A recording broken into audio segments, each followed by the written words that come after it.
हरे कृष्णा। जय श्री हरि। ओम नमः शिवाय। प्रिय भक्तजनों, आज बृहस्पतिवार के दिन आप बृहस्पति देव की बड़ी ही दुर्लभ कथा सुनेंगे। इस कथा को सुनने से भक्तों की सभी मनोकामनाएं भगवान बृहस्पति देव की कृपा से पूर्ण हो जाती हैं। तो आइए बड़ी ही श्रद्धा और प्रसन्न चित्त मन से इस कथा को सुनते हैं। भारतवर्ष में एक प्रतापी और दानी राजा राज्य करता था। वह नित्य गरीबों और ब्राह्मणों की सहायता करता था। यह बात उसकी रानी को अच्छी नहीं लगती थी। वह न ही गरीबों को दान देती, न ही भगवान का पूजन करती थी और राजा को भी दान देने से मना किया करती थी। एक दिन राजा शिकार खेलने वन को गए हुए थे, तो रानी महल में अकेली थी। उसी समय बृहस्पति देव साधु वेश में राजा के महल में भिक्षा लेने के लिए गए और भिक्षा मांगी, तो रानी ने भिक्षा देने से इनकार कर दिया और कहा, हे साधु महाराज, मैं तो दान पुण्य से तंग आ गई हूँ। मेरा पति सारा धन लुटाते रहते हैं। मेरी इच्छा है कि हमारा धन नष्ट हो जाए, फिर न रहेगा बांस, न बजेगी बांसुरी। साधु ने कहा, देवी तुम तो बड़ी विचित्र हो। धन संतान तो सभी चाहते हैं, पुत्र और लक्ष्मी तो पापी के घर भी होने चाहिए। यदि तुम्हारे पास अधिक धन है तो भूखों को भोजन दो, प्यासों के लिए प्याऊ बनवाओ, मुसाफिरों के लिए धर्मशालाएं खुलवाओ। जो निर्धन अपनी कुंवारी कन्याओं का विवाह नहीं कर सकते, उनका विवाह करा दो। ऐसे और कई काम हैं जिनके करने से तुम्हारा यश लोक और परलोक में फैलेगा। परंतु रानी पर उपदेश का कोई प्रभाव नहीं पड़ा। वह बोली, महाराज आप मुझे कुछ न समझाएं। मैं ऐसा धन नहीं चाहती जो हर जगह बांटती फिरूं।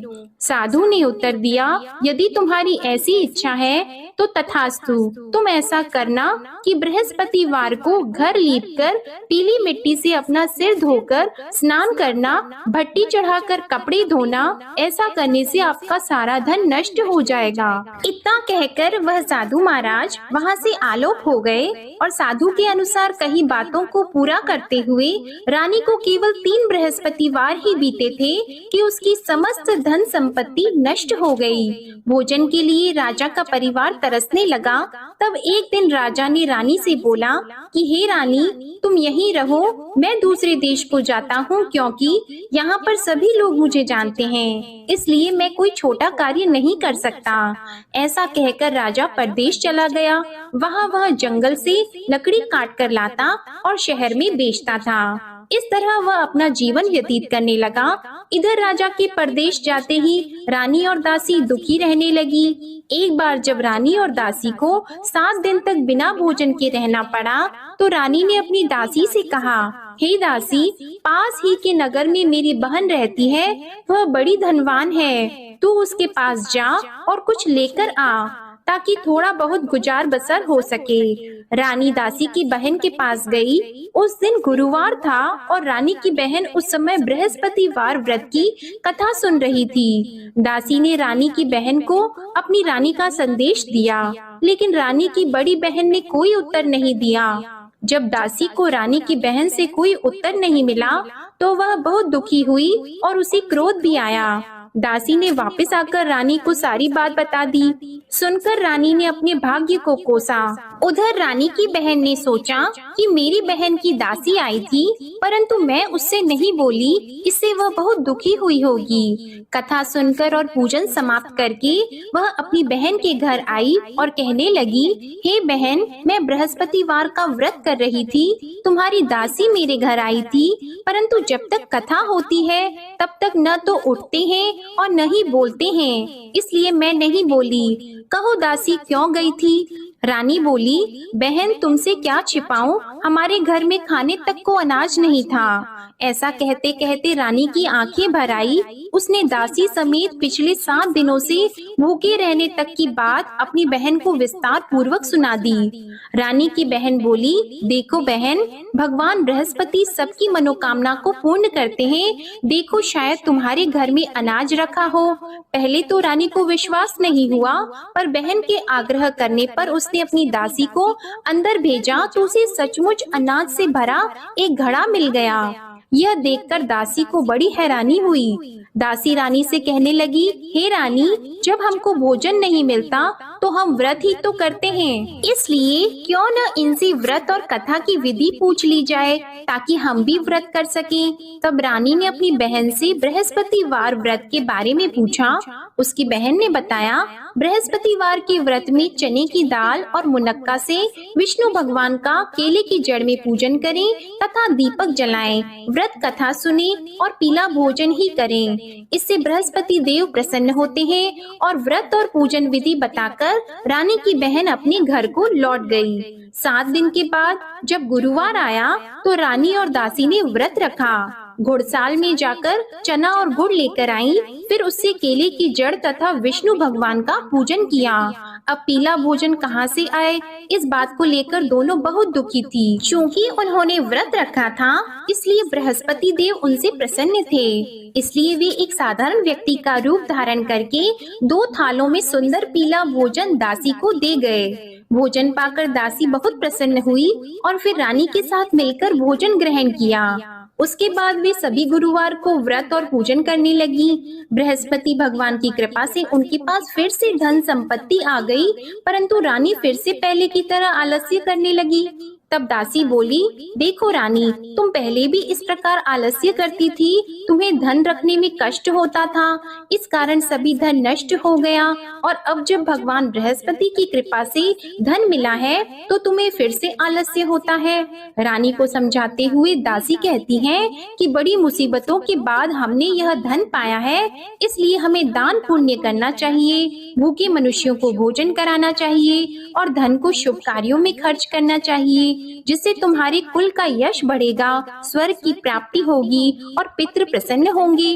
दासी की बात मानकर रानी अपना धन शुभ कार्यों में खर्च करने लगी, जिससे पूरे नगर में उसका यश फैलने लगा। उधर एक दिन राजा दुखी होकर जंगल में एक पेड़ के नीचे आसन जमाकर बैठ गया।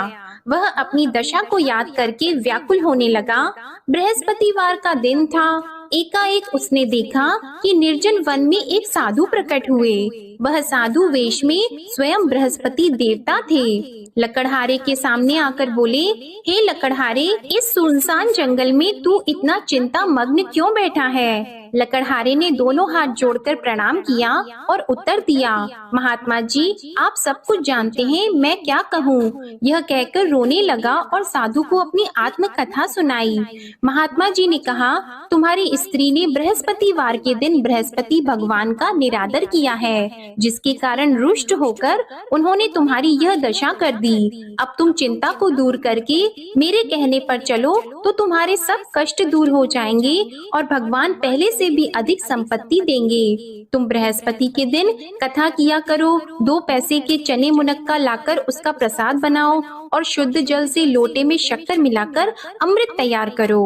कथा के पश्चात अपने सारे परिवार और सुनने वाले प्रेमियों में अमृत व प्रसाद को बांटकर खुद भी ग्रहण करो। ऐसा करने से भगवान तुम्हारी सब मनोकामनाएं पूरी करेंगे। साधु के ऐसे वचन सुनकर लकड़हारा बोला, हे प्रभु, मुझे लकड़ी बेचकर इतना पैसा नहीं मिलता जिससे भोजन के उपरांत कुछ बचा सकूं। मैंने रात्रि में अपनी स्त्री को व्याकुल देखा है, मेरे पास कुछ भी नहीं जिससे मैं उसकी खबर मंगा सकूं। और फिर मैं बृहस्पति देव की क्या कहानी सुनूं? मुझको तो कुछ भी मालूम नहीं है। साधु ने कहा, हे लकड़हारी, तुम किसी बात की चिंता मत करो। बृहस्पतिवार के दिन तुम रोजाना की तरह लकड़ियां लेकर शहर को जाओ। तुमको रोज से दुगना धन प्राप्त होगा, जिससे तुम भली भांति भोजन कर लोगे और बृहस्पति देव की पूजा का सामान भी आ जाएगा। बृहस्पति देव की कथा इस प्रकार है, सुनो। प्राचीन काल में एक ब्राह्मण रहता था। वह बहुत निर्धन था। उसकी कोई संतान नहीं थी। उसकी स्त्री बहुत मलिनता के साथ रहती थी। वह स्नान नहीं करती, किसी देवता का पूजन नहीं करती। इससे ब्राह्मण देवता बड़े दुखी थे। बेचारे बहुत कुछ कहते थे, किंतु उसका कुछ परिणाम नहीं निकला। भगवान की कृपा से ब्राह्मण की स्त्री के कन्या रूपी रत्न पैदा हुआ। कन्या बड़ी होने पर प्रातः स्नान करके विष्णु भगवान का जाप और बृहस्पतिवार का व्रत करने लगी। अपने पूजन पाठ को समाप्त करके विद्यालय जाती तो अपनी मुट्ठी में जौ भर के ले जाती और पाठशाला के मार्ग में डालती जाती। तब ये जौ स्वर्ण के हो जाते तो लौटते समय उनको बीन कर घर ले आती। एक दिन वह बालिका सूप में उस सोने के जौ को फटक कर साफ कर रही थी कि उसके पिता ने देख लिया और कहा, हे बेटी, सोने के जौ के लिए सोने का सूप होना चाहिए। दूसरे दिन बृहस्पतिवार था। इस कन्या ने व्रत रखा और बृहस्पति देव से प्रार्थना करके कहा, मैंने आपकी पूजा सच्चे मन से की है तो मेरे लिए सोने का सूप दे दो। बृहस्पति देव ने उसकी प्रार्थना स्वीकार कर ली। रोजाना की तरह वह कन्या जौ फैलाती हुई जाने लगी। जब लौटकर जौ बीन रही थी तो बृहस्पति देव की कृपा से सोने का सूप मिला। उसे वह घर ले आई और उसमें जौ साफ करने लगी, परंतु उसकी माँ का वही ढंग रहा। एक दिन की बात है कि वह कन्या सोने के सूप में जौ साफ कर रही थी। उस समय उस शहर का राजपुत्र वहां से होकर निकला। इस कन्या के रूप और कार्य को देखकर मोहित हो गया और अपने घर आकर भोजन और जल त्याग कर उदास होकर लेट गया। राजा को इस बात का पता लगा तो अपने प्रधानमंत्री के साथ उसके पास गए और बोले, हे बेटा, तुम्हें किस बात का कष्ट है? किसी ने तुम्हारा अपमान किया है अथवा और कोई कारण हो सो कहो, मैं वही कार्य करूँगा जिससे तुम्हें प्रसन्नता हो। अपने पिता की राजकुमार ने बातें सुनी तो वह बोला, मुझे आपकी कृपा से किसी बात का दुख नहीं है। किसी ने मेरा अपमान नहीं किया है, परंतु मैं उस लड़की से विवाह करना चाहता हूँ जो सोने के सूप में जौ साफ कर रही थी। यह सुनकर राजा आश्चर्य में पड़ गया और बोला, हे बेटा, इस तरह की कन्या का पता तुम ही लगाओ, मैं उसके साथ तेरा विवाह अवश्य ही करवा दूंगा। राजकुमार ने उस लड़की के घर का पता बताया। तब मंत्री उस लड़की के घर गए और ब्राह्मण देवता को सभी हाल बताया। ब्राह्मण देवता राजकुमार के साथ अपनी कन्या का विवाह करने के लिए तैयार हो गए तथा विधि विधान के अनुसार ब्राह्मण की कन्या का विवाह राजकुमार के साथ हो गया। कन्या के घर से जाते ही पहले की भांति उस ब्राह्मण देवता के घर में गरीबी का निवास हो गया। अब भोजन के लिए भी अन्न बड़ी मुश्किल से मिलता था। एक दिन दुखी होकर ब्राह्मण देवता अपनी पुत्री के पास गए। बेटी ने पिता की दुखी अवस्था को देखा और अपनी माँ का हाल पूछा। तब ब्राह्मण ने भी सभी हाल कहा। कन्या ने बहुत सा धन देकर अपने पिता को विदा कर दिया। इस तरह ब्राह्मण का कुछ समय सुख पूर्वक व्यतीत हुआ। कुछ दिन के बाद फिर वही हाल हो गया। ब्राह्मण फिर अपनी कन्या के यहाँ गया और सारा हाल कहा तो लड़की बोली, हे पिताजी, आप माताजी को यहाँ ले आओ, मैं उन्हें विधि बता दूंगी जिससे उनकी गरीबी दूर हो जाए। वह ब्राह्मण देवता अपनी स्त्री को साथ लेकर पहुँचे तो अपनी माँ को समझाने लगी कि हे माँ, तुम प्रातः काल प्रथम स्नान आदि करके विष्णु भगवान का पूजन करो तो सब दरिद्रता दूर हो जाएगी। परंतु उसकी माँ ने एक भी बात नहीं मानी और प्रातः काल उठकर अपनी पुत्री के बच्चों की जूठन को खा लिया। इससे उसकी पुत्री को भी बहुत गुस्सा आया। उसने एक रात को एक कोठरी से सारा सामान निकाल दिया और अपनी माँ को उसमें बंद कर दिया। प्रातः उसमें से उसे निकाला तो स्नान आदि करा के पूजा पाठ करवाया तो उसकी माँ की बुद्धि ठीक हो गई। इसके बाद वह नियम से पूजा पाठ करती और प्रत्येक बृहस्पतिवार को व्रत रखने लगी। इस व्रत के प्रभाव से उसकी माता और पिता बहुत ही धनवान और पुत्रवान हो गए और बृहस्पति देवता के प्रभाव से इस लोक के सुख को भोगकर अंत में स्वर्ग को प्राप्त हुए। इस तरह कहानी कहकर साधु देवता वहाँ से अंतर्ध्यान हो गए। धीरे धीरे समय व्यतीत होने पर फिर वही बृहस्पतिवार का दिन आया। लकड़हारा जंगल से लकड़ी काटकर किसी शहर में बेचने गया।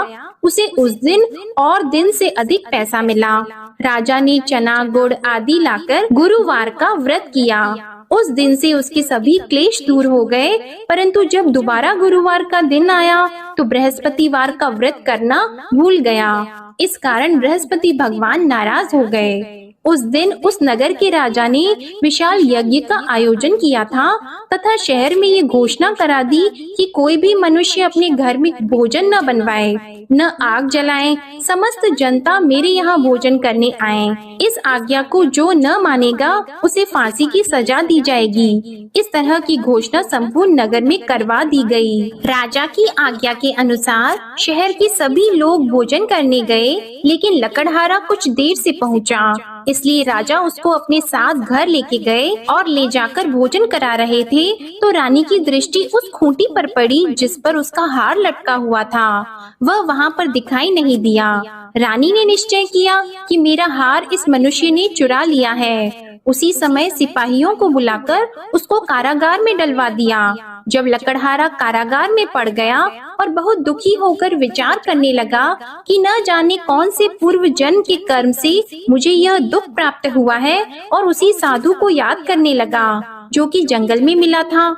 उसी समय तत्काल बृहस्पति देव साधु के रूप में प्रकट हुए और उसकी दशा को देखकर कहने लगे, अरे मूर्ख, तूने बृहस्पति देव की कथा नहीं करी, इस कारण तुझे दुख प्राप्त हुआ है। अब चिंता मत कर, बृहस्पतिवार के दिन कारागार के दरवाजे पर 4 पैसे पड़े मिलेंगे, उनसे तू बृहस्पति देव की पूजा करना, तेरे सभी कष्ट दूर हो जाएंगे। बृहस्पतिवार के दिन उसे 4 पैसे मिले। लकड़हारे ने कथा कही। उसी रात्रि को बृहस्पति देव ने उस नगर के राजा को स्वप्न में कहा, हे राजा, तुमने जिस आदमी को कारागार में बंद कर दिया है वह निर्दोष है, वह राजा है, उसे छोड़ देना। रानी का हार उसी खूंटी पर लटका है, अगर तू ऐसा नहीं करेगा तो मैं तेरे राज्य को नष्ट कर दूंगा। इस तरह रात्रि के स्वप्न को देखकर राजा प्रातः काल उठा और खूंटी पर हार देखकर लकड़हारे को बुलाकर क्षमा मांगी और लकड़हारे को योग्य सुंदर वस्त्र आभूषण देकर विदा कर दिया। बृहस्पति देव की आज्ञा के अनुसार लकड़हारा अपने नगर को चल दिया। राजा जब अपने नगर के निकट पहुंचा तो उसे बड़ा आश्चर्य हुआ। नगर में पहले से अधिक बाग, तालाब, कुएं तथा बहुत सी धर्मशाला, मंदिर आदि बन गई हैं। राजा ने पूछा, यह किसका बाग और धर्मशाला है?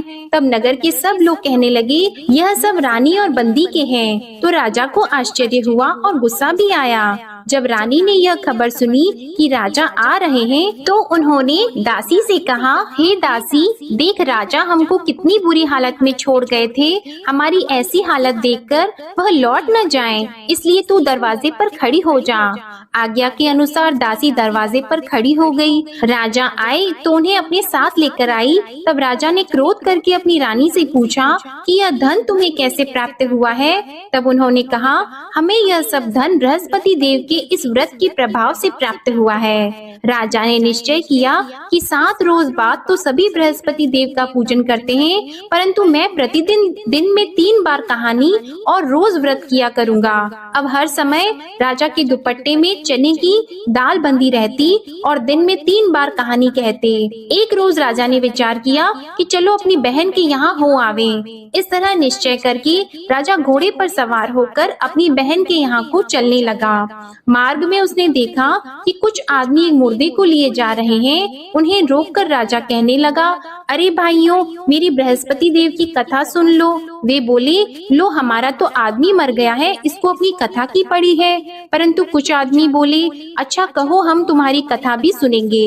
राजा ने दाल निकाली और जब कथा आधी हुई थी कि मुर्दा हिलने लग गया, और जब कथा समाप्त हो गई तो राम राम करके मनुष्य उठकर खड़ा हो गया।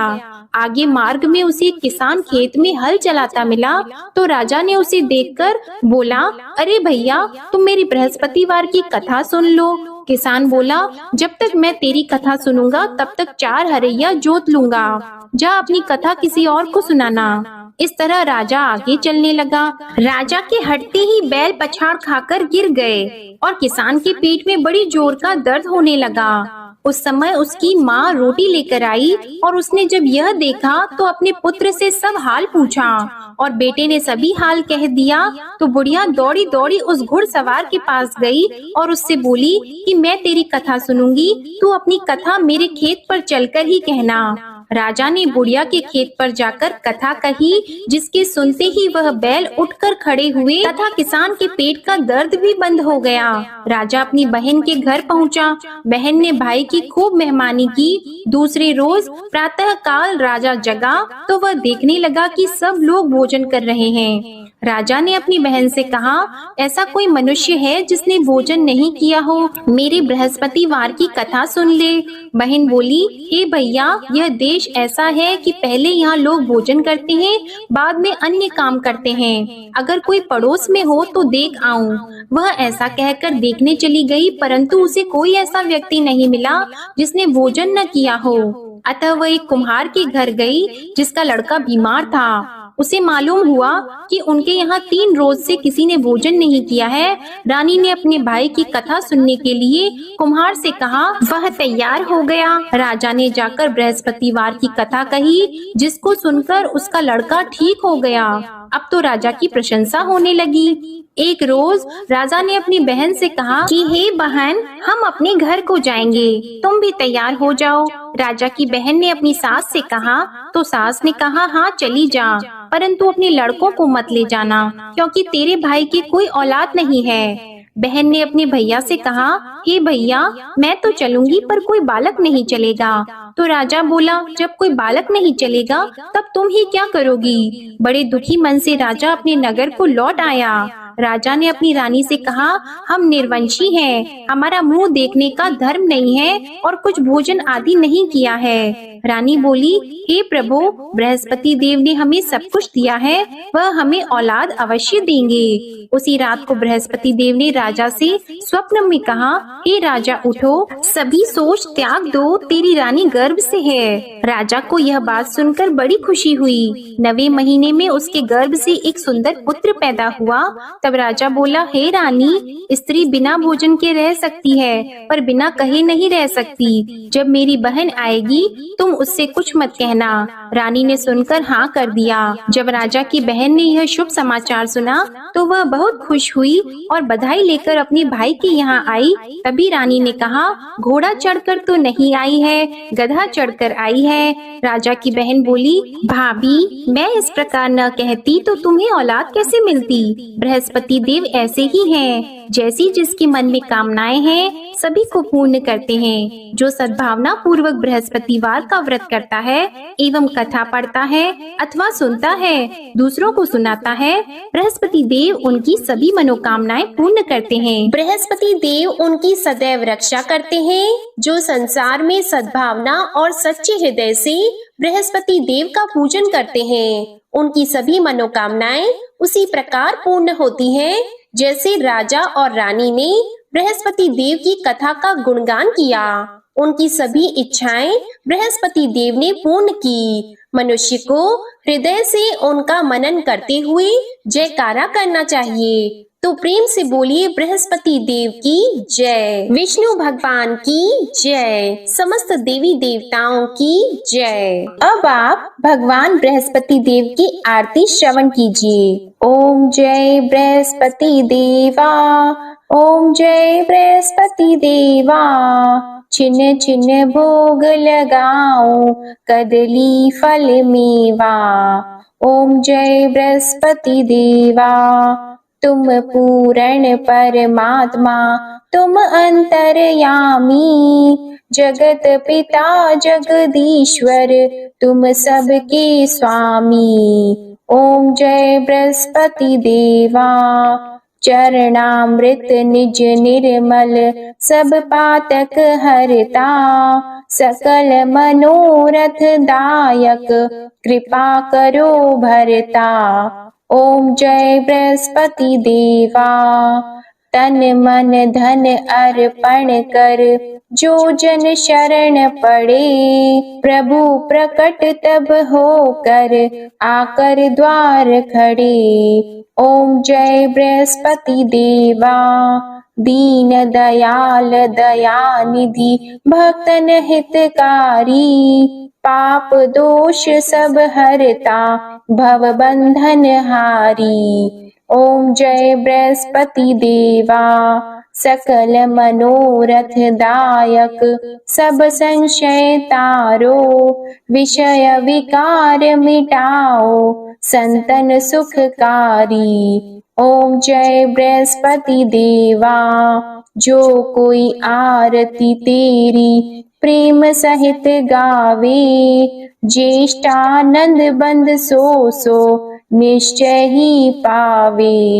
ओम जय बृहस्पति देवा, ओम जय बृहस्पति देवा।